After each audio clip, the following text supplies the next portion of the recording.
बहुत समय पहले समुद्र के उस पार एक दूरदराज गांव में, जहां हवाएं हमेशा समुद्र की गहराइयों से कहानियां लाती थीं, एक जादुई मणि के बारे में कथा प्रचलित थी, जिसे लोग नील मणि कहते थे।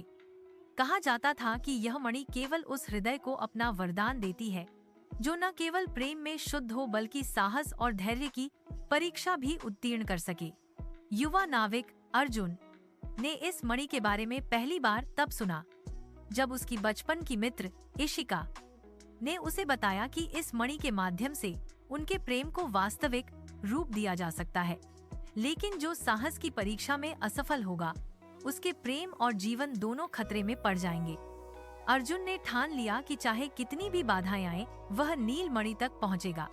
उसने अपने छोटे जहाज को समुद्र की ऊंची लहरों और गहरे तूफानों के बीच उतारा, हर रात अंधेरे और डर के साथ जूझते हुए, क्योंकि मणि तक पहुंचने के लिए केवल शारीरिक कौशल ही नहीं बल्कि मानसिक शक्ति और निष्ठा भी आवश्यक थी।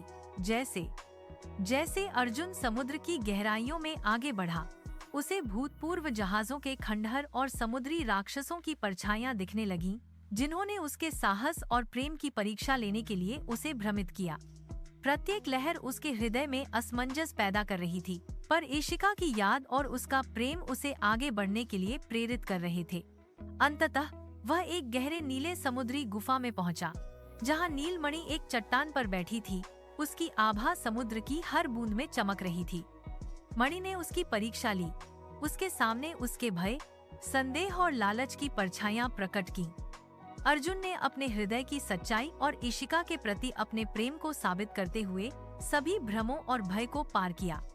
उसकी निष्ठा और साहस देखकर नीलमणि ने उसे अपनी पूर्ण शक्ति दी, और वह मणि उसकी और इशिका की प्रेम कहानी को साकार कर गई, जिससे उनका बंधन न केवल सशक्त हुआ बल्कि अनंत काल तक अटूट रह गया। अर्जुन और इशिका गांव लौट आए। उनके प्रेम और साहस की कथा सभी के लिए प्रेरणा बन गई, और लोग समझ गए कि नीलमणि केवल एक जादुई वस्तु नहीं बल्कि एक प्रतीक थी सच्चे प्रेम और साहस का परीक्षण। इस कहानी से हम सभी को यह सीखना चाहिए कि प्रेम केवल भावना नहीं है बल्कि साहस और निष्ठा की परीक्षा भी है। जो हृदय शुद्ध और साहसी होता है वही अपने प्रेम को सच्चा और स्थायी बना सकता है, और असली जादू वही होता है जहां प्रेम और साहस एक साथ मिलते हैं।